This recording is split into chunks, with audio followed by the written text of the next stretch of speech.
जिस समय भी दो देश युद्ध के अंदर होते हैं, जब उनके आसार बनते हैं कि बातचीत या किसी प्रकार की संधि के बारे में बातचीत होती है, तो सबसे मुख्य कारण ये है कि एटमॉस्फेयर को जो है उसको बड़ा कंड्यूसिव बनाया जाए, एक माहौल को बनाया जाए। लेकिन अभी पिछले जब से ये इन्होंने सीज फायर अनाउंस किया उसके बाद की आप स्टेटमेंट देखते हैं तो दोनों तरफ से जो है भड़काऊ किस्म की स्टेटमेंट आ रहे हैं। डोनाल्ड ट्रंप साहब ने कहा कि जो भी देश ईरान को किसी प्रकार के हथियार सप्लाई करेगा उस देश के ऊपर मैं 50% टैरिफ लगा दूंगा। उसके बाद बोला कि गल्फ एरिया के अंदर हमारी फौजें वहीं रहेंगी और हमने फौजों को और स्ट्रेंथन किया है, अगर जरूरत पड़ने के ऊपर हम दोबारा युद्ध शुरू कर देंगे। इसके साथ साथ ईरान की तरफ से स्टेटमेंट, जो आज की जो दो स्टेटमेंट है उसके अंदर से जो उनके सुप्रीम लीडर हैं उन्होंने कहा है कि हम जो है स्टेट ऑफ हार्मुज के अंदर से जो है फीस जो है लेंगे जितने भी जहाज पास होते हैं। इसके बाद उनकी सेकंड स्टेटमेंट आती है कि हम युद्ध नहीं चाहते हैं लेकिन हम अपने अधिकारों को नहीं छोड़ेंगे। तो अधिकारों के मतलब में जो आपने 10 शर्तें डाली हैं जो कि सर्कुलेशन में है, मीडिया के द्वारा हमें भी मालूम चली हैं, वो शर्तें तो इस प्रकार की हैं कि जिनको कि किसी भी रूप में माना नहीं जा सकता। और उसके साथ साथ जब ये सीज फायर की बात आगे बढ़ती हुई नजर आती है, इस बिटवीन आप लेके आ जाते हैं, लेबनान का मुद्दा लेके आते हैं और आप कहते हैं कि जब तक लेबनान के अंदर इजराइल के हमले नहीं होते हम बातचीत को नहीं बढ़ाएंगे। जबकि अमेरिका कहता है कि लेबनान का मुद्दा जो है उसके अंदर शामिल ही नहीं था। लेकिन ये पाकिस्तान ने जो बीच के अंदर एक बेवकूफी की है, या इसको कर लीजिए कि अपनी तरफ से जो चतुराई दिखाई है, वो यस। कहता है कि लेबनान का मुद्दा जो है इस ड्राफ्ट जो भेजा गया था ईरान की तरफ से उसमें शामिल है। और उसके साथ साथ जो वो है यूनाइटेड असेंबली के अंदर भी, यूनाइटेड नेशन असेंबली के अंदर भी पाकिस्तान ने, उनका जो रिप्रेजेंटेटिव है उसने कहा है कि एब्सोल्युटली मैं सर। और ये रिप्रेजेंटेशन जो है, चाहे हम बात अभी खुले मंच पर कौन कौन रिप्रेजेंट करने वाला है दोनों ही पक्षों से, ये बहुत क्लियर नहीं है। अब देखना होगा कि इस्लामाबाद में होगा क्या। वापस लौट रही हूं आपके पास, एक बड़ी खबर सामने आ रही है। लेबनान पर आईडीएफ चीफ ने बड़ा बयान दिया है, ईरान के साथ सीज फायर अस्थायी है। इजरायली डिफेंस फोर्स की तरफ से ये बयान आना, ये दावा किसी भी वक्त जंग में लौट सकते हैं। लेबनान के खिलाफ हमारा ऑपरेशन जारी है, हम किसी युद्ध विराम की स्थिति में इस वक्त नहीं है। आनंद सर, इस पर जरा आप रिएक्ट कीजिएगा। हम देखते हैं एक दावा ईरान के द्वारा, एक दावा अमेरिका के द्वारा, एक तरफ शांति दूत बनने की होड़ में पाकिस्तान, और फोर्थ इसमें एस्पेक्ट है आईडीएफ। आईडीएफ कह रहा है कि हम किसी युद्ध विराम की स्थिति में है ही नहीं। देखिए, जिस प्रकार मेरे से दो पूर्व वक्ताओं ने अपनी बात रखी, मैं उनसे काफी हद तक सहमत हूं। और क्योंकि उन्होंने जो बातें बताई है वो जो अभी हो रहा है वही बताई है। उनसे आगे बढ़ते हुए मैं यही बता सकता हूं, जिस प्रकार आपने इजराइल की बात कही, देखिए जो युद्ध विराम की जो चर्चाएं शुरू हुई थी, इस चर्चा में पाकिस्तान केंद्र बिंदु में आता है। केंद्र बिंदु में आने के बाद ईरान अमेरिका से बात करने के बाद सुबह उनके प्रधानमंत्री एक ट्वीट करते हैं जिसके अंदर कहते हैं लेबनान भी शामिल होगा।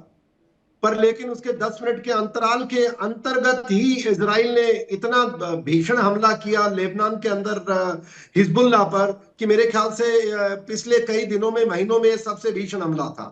और इजराइल क्लियर था कि जो उसने इस बार हमले में जो बर्बाद किया, नुकसान किया हिजबुल्लाह का, उनका हेडक्वार्टर, उनके लीडर्स, उनके मिसाइल सेंटर्स, उनके लॉन्च पैड्स, बहुत बड़ा भीषण हमला किया। मैं तो ये देख रहा हूं कि एक तरह कोई डिसेप्शन और ये कोई साजिश का हिस्सा था कि वो जो ही क्योंकि इजराइल देखिए दो देशों के साथ एक साथ लड़ाई करने में उसको दिक्कतें आ रही थी, ईरान पे भी हमले करे और लेबनान पर भी, उसको मौका मिला, उसने फायदा उठाया। दूसरी बात, इजराइल ने बहुत साफ कहा है कि देखिए आपका युद्ध अपनी जगह है, पर जहां तक मेरा ताल्लुक है मैं लेबनान को मैं हमला करने जारी रखूंगा। और लतानी नदी तक उन्होंने अपना बफर जोन के नाम पर पूरा कंट्रोल स्टैब्लिश कर लिया है। और उन्होंने उस पुल को भी तोड़ दिया है जो लेबनान और साउथ लेबनान के बीच में था। तो इजराइल तो अपने उस काम में कामयाब हो गया, जो कह रहा है वो वही रिपीट कर रहा है। अब आता हूं अमेरिका पर। अमेरिका ने भी बिल्कुल साफ साफ शब्दों में कहा कि देखिए भाई, आप हॉर्मुज के ऊपर अपना जजिया टैक्स नहीं लगा सकते। ईरान कह रहा है मैं लगाऊंगा टैक्स, पहली बात। दूसरी बात, वो कह रहा है कि वो अपने, कह रहा है जितने भी मेरे प्रॉक्सी संगठन हैं उनको आप हमला मत करो। अरे भाई, ईरान को दर्द क्यों हुआ है हिजबुल्लाह के गिव नाम एंड से? टेक तो वाला एक्सपोर्ट ये कॉर्डियल रिलेशन लग रहा है कि आनंद सर, ये इस वक्त अगर इसराइल को देखे या ईरान को देखे, दोनों ही अपने अपने प्रॉक्सीज के लिए बहुत ज्यादा सिक्योर बनाना चाहते हैं माहौल को, इफ आई एम करेक्ट। देखिए, ये युद्ध अमेरिका अपनी जगह है, और जहां तक इजराइल और ईरान का ताल्लुक है, तो ये पूरी दुनिया जानती है कि इजराइल और ईरान एक दूसरे को जब तक खत्म नहीं करेंगे ना, या तो ईरान खत्म हो या इजराइल खत्म हो, ये युद्ध चलता रहेगा। किस रूप में चलेगा, वो नए नए रूप आएंगे। ठीक पर है। अब लगता है कि इजराइल इस बार इनका खात्मा करके छोड़ेगा। ईरान भी, ईरान में सरकार नहीं आपने है, एक मेरा चीज मानना है। बोली, आपने कहा कि इजराइल इस बार खात्मा करेगा, पर आपने अमेरिका नहीं जोड़ा। This is interesting. एक बड़ी खबर इस बीच सामने आ रही, वापस लौटूंगी। लेबनान हमलों पर ब्रिटेन के पीएम का बयान आया है। ब्रिटेन के पीएम कीर स्टारमर ने बड़ा बयान दिया है और लेबनान पर हमला करना गलत है, वो ये पक्ष रखते हुए नजर आए। स्टारमर कहते हैं कि लेबनान पर जो हमले हो रहे हैं दैट्स रॉन्ग, लेबनान पर हमलों को रोका जाए, और इस पक्ष में ब्रिटेन खड़ा नहीं है, चाहे लेबनान हो या कोई भी संगठन जिसको टारगेट किया जा रहा हो, चाहे हिजबुल्लाह हो। इस वक्त अगर इसका दंश आम आदमी झेल रहा है, उसे रोका जाना चाहिए, लेबनान पर हमलों को रोका जाए। कीर स्टारमर की तरफ से ये पक्ष और ये बयान सामने आया है। अमिताभ सर, ये कौन सा स्टैंड है? अभी इससे पहले हमने देखा था नेटो को लेकर के बड़ी बड़ी बातें डोनाल्ड ट्रंप ने की। उन्होंने कहा कि नेटो ने साथ नहीं दिया, वो तो कागजी शेर मात्र हैं। अब देखिए ब्रिटेन की तरफ से ये बयान, कीर स्टारमर कह रहे हैं कि लेबनान पर हमलों को रोक दिया जाए। अब ये कौन सी नई डिप्लोमेसी के गेट्स खुल रहे हैं सर? नहीं, इंग्लैंड ने ही नहीं, फ्रांस ने भी मना किया है कि भैया हमला मत करो, रोक दिया जाए इसको। और पाकिस्तान ने तो किया ही है। पाकिस्तान तो इस हद तक बढ़ गया कि उसने इजरायल को शैतान वगैरह घोषित करना शुरू कर दिया था, जिसके जवाब में सीधा सीधा धमकाया इजरायल ने। इजरायल ने बताया कि खुमैनी भी हमें खत्म करने के सपने देखता था, उसका हाल देख लो, फिर तुम्हारा भी वही होगा। उसके बाद फटाफट उन्होंने अपना वो ट्वीट हटा लिया। कैंसरस उनकी प्रेजेंस को बताया है, इजराइल की प्रेजेंस को कैंसरस बताया ख्वाजा आसिफ ने। तो अब दुनिया जानती है कि कैंसर कौन है, सभी जानते हैं। जिहादी जो हैं, ये जब तक जिंदा है तब तक ये किसी को चैन से रहने नहीं देंगे। असल में ब्रिटेन और फ्रांस का दर्द ये है कि जो ऊर्जा का मामला है, तेल और गैस का मसला है, उसके इसमें वो बहुत फंसे हुए हैं, बहुत हालत उनकी खराब है। इसलिए वो चाह रहे हैं कि किसी भी तरह युद्ध रुक जाए। अब जब युद्ध में इजराइल भी शामिल हालातों को कर्ब करने के लिए या उनको ठीक करने के लिए कम से कम वो चाहते नहीं है कि जंग अभी आगे बढ़े।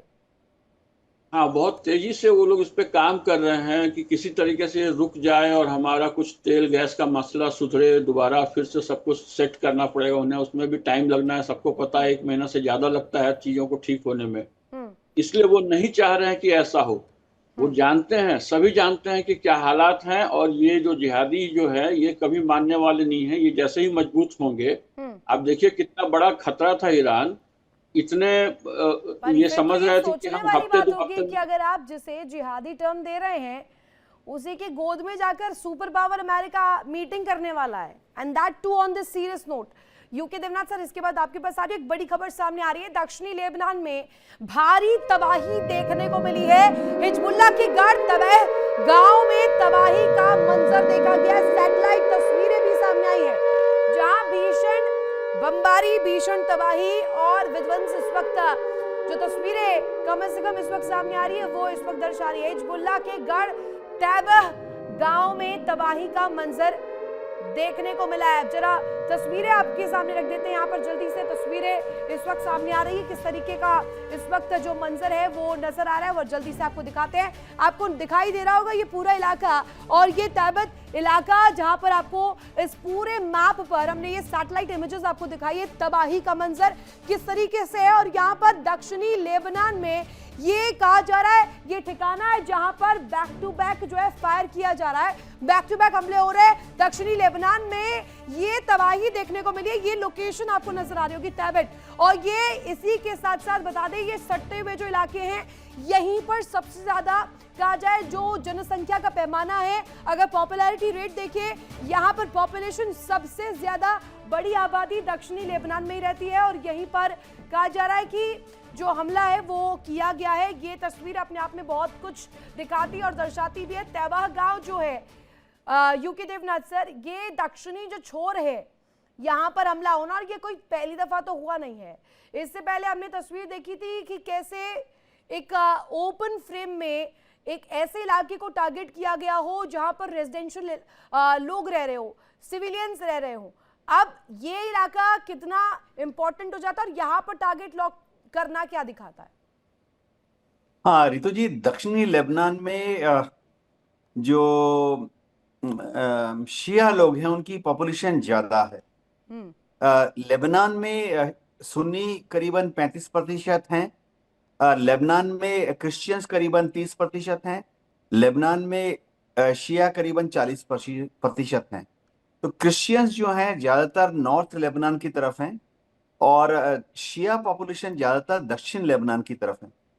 तो दक्षिण लेबनान में जो हम अभी लितानी रिवर की बात कर रहे थे, वहां से शुरू करके अगर आप थोड़ा आगे जाएं उत्तर की तरफ तो बेका वैली बोल के जगह है, और वहां से थोड़ा अगर बेरूत की तरफ जाएं तो बेरूत का जो आउटस्कर्ट है, साउथ बेरूत का जो स्लम एरिया कह लीजिए, यहाँ पर शिया पॉपुलेशन बहुत ज्यादा है। तो हिजबुल्लाह का जो सपोर्ट बेस है वो यहाँ से आता है। तो इजराइल हर कुछ साल के बाद दक्षिण लेबनान में इस तरह के हमले करके हिजबुल्लाह की जो मिलिट्री पावर है उसको कम करने की कोशिश करता है। 2005-2006 की अगर बात याद करें तो फाइनली सीजफायर इस तरह से हुआ था कि अमेरिका और यूरोप के देशों ने बेरूत के साथ हिजबुल्लाह के साथ बात की, और इस तरह से एक निर्णय लिया गया कि हिजबुल्लाह जो है उत्तर में बेरूत के भी नॉर्थ में चला जाएगा, तुर्की के बॉर्डर की तरफ।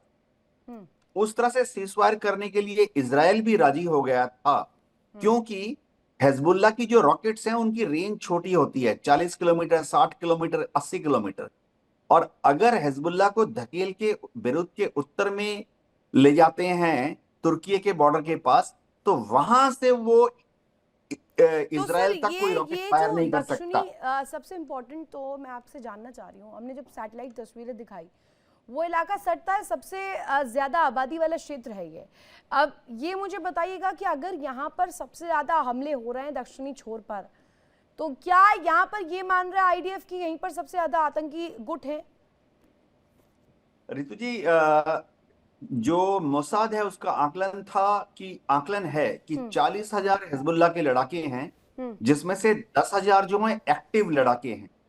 और अलग अलग मोसाद कहती है कि इनके पास 80,000 रॉकेट मिसाइल है, सीआईए कहती है कि इनके पास 40,000 रॉकेट मिसाइल हैं। लेकिन कुल मिला के बात यह है कि ज्यादातर दक्षिण लेबनान में ही कंसंट्रेटेड हैं। देखिए, हिजबुल्लाह एक ऑर्गेनाइज्ड फोर्स नहीं है। ऐसा नहीं है कि कोई तनख्वाह देते हैं तो महीने महीने काम करते हैं।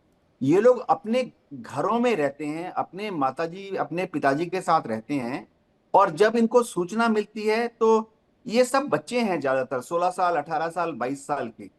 जब इनको खबर मिलती है तो ये एक जगह पर जमा हो जाते हैं। ये कभी इन्फेंट्री असॉल्ट नहीं करते। इनकी तादाद हम जो भी समझ लें 40,000 है या 10,000 है। देखिए, इंडियन भारतीय परिप्रेक्ष्य में देखा जाए तो 10,000 का मतलब है 1 डिवीजन। आर्मी की एक पूरी डिवीजन में 10,000 ट्रुप्स होते हैं। लेकिन ये कभी भी जमीनी हमला यानी फ्रंटल असॉल्ट नहीं करते। जो लिटानी रिवर को क्रॉस करके दक्षिण में आए तो ब्लू लाइन है जो कि इजराइल और लेबनान का बॉर्डर है, वहां पर ये कभी भी इन्फेंट्री असॉल्ट नहीं करते। आपकी जो अनुभव है वो आप जब भी हम बातचीत करते हैं वो नजर भी आता है। आप बताते हैं पूरे डेप्थ में कि किस तरीके से ग्राउंड पर हालात है। इसके लिए बहुत इंपॉर्टेंट हो जाता है ये तनाव जो है हम लोग देख रहे हैं। लेकिन इस बीच एक बड़ी खबर सामने आ रही है, इसके बाद आ रही है दिनेश सर। पाकिस्तानी सूत्रों के हवाले से बड़ी खबर आपको बता दें, ईरानी प्रतिनिधिमंडल जो है प्रतिनिधिमंडल रिप्रेजेंटेशन करने के लिए पहुंचे। इसको लेकर सस्पेंस अभी बना हुआ है। अभी तक इस्लामाबाद नहीं पहुंचा है ईरानी रिप्रेजेंटेशन, कोई डेलीगेशन नहीं पहुंचा है, कोई प्रतिनिधिमंडल नहीं पहुंचा है। लेबनान फ्रंट पर हालात बेहतर होने का दावा यहां पर किया जा रहा है। कहा जा रहा है कि लेबनान पर जब हालात ठीक होंगे उसके बाद ही बातचीत आगे की होगी। ये पक्ष फिलहाल ईरान का है। इस पर क्या कॉल है दिनेश सर आपका? ये जो सूत्र बता रहे हैं, जो सोर्सेस कह रहे हैं कि कोई डेलीगेशन पहुंचा ही नहीं है ईरान की तरफ से, बाकी दूसरी तरफ ये दावा है कि गालिब स्पीकर जा रहे हैं। देखिए, ऐसा है कि ये एक प्रकार की जो है पोस्चरिंग हो जाता है अपनी बात मनवाने के लिए। कुछ इस प्रकार के जो एक्शन लिए जाते हैं जिससे कि दूसरी पार्टी के ऊपर एक प्रकार का प्रेशर बने। और मैं तो इतना ही समझता हूँ, अगर वो बातचीत नहीं करना चाहते हैं तो वो सीधा क्यों नहीं मना करते कि हम सीज फायर से बाहर हैं। लेकिन वो ऐसा क्यों कह रहे हैं कि जब तक लेबनान के अंदर हमले नहीं रुकते हैं तब तक बातचीत नहीं करेंगे। बातचीत नहीं करेंगे और सीज फायर को नहीं मानते हैं, इसमें काफी बड़ा अंतर पड़ जाता है। और दूसरा कारण ये भी हो सकता है मैडम कि पाकिस्तान के अंदर जो है सिक्योरिटी कंसर्न्स हैं। हो सकता है कि ईरान ईरान का जो डेलीगेशन है वो जूम के ऊपर जहाँ डिजिटल मीटिंग करे और उनको किसी प्रकार का कुछ ऐसा महसूस होता हो कि अगर हम पाकिस्तान के अंदर जाते हैं तो उनकी सिक्योरिटी के लिए किसी प्रकार का जो है खतरा हो सकता है। क्योंकि पाकिस्तान के अंदर जो है काफी हद तक जो है बाहर के देशों के भी इंटेलिजेंस एजेंसीज के, इंक्लूडिंग चाइना है, अमेरिका है। तो हो सकता है ये भी एक कारण हो। लेकिन अभी तक किसी प्रकार का डायरेक्ट जो है उनकी तरफ से जो है, जो अभी तक की खबर है, उन्होंने मना नहीं किया है कि हम सीज फायर को नहीं मानते हैं। उन्होंने ये कहा है कि हम बातचीत के लिए ईरान के अंदर नहीं आ रहे हैं। तो इसका ये मतलब नहीं है कि वो आउट हो गए हैं। हाँ, वो अपनी तरफ से जो है अपने पॉइंट ऑफ व्यू को सामने रख रहे हैं कि जब तक लेबनान के अंदर इजराइल के हमले नहीं होते। इसी में मैं एक बात ऐड करना चाहता हूं कि हम लोग जो है बड़े इजराइल के बारे में बातचीत कर रहे हैं कि इजराइल ने इतनी तबाही मचा दी, इतना सब कुछ कर दिया।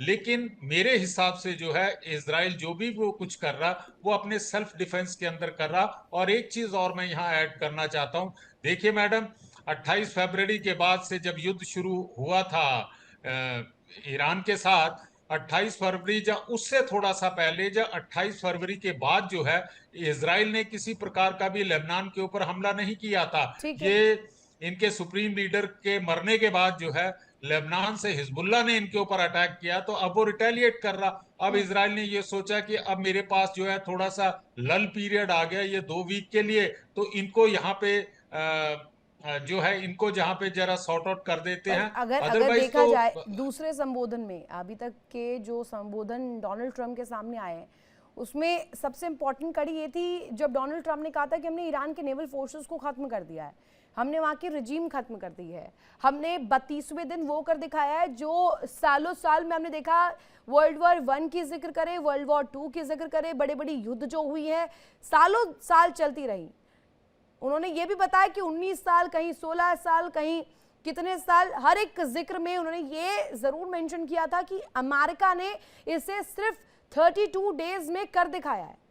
अब मुझे जरा ये समझाइएगा शर्मा सर कि अभी इस जीत को, इस विन विन सिचुएशन को अमेरिका तो हाथों हाथ ले रहा है लेकिन इजराइल नहीं ले रहा है शायद। देखिए इंडिया डेली 24/7 अब आपकी स्मार्ट टीवी पर। इंडिया डेली मौजूद है सभी डिजिटल प्लेटफॉर्म पर लाइव और लगातार। इंडिया डेली 24/7 हर दिन राष्ट्र को समर्पित।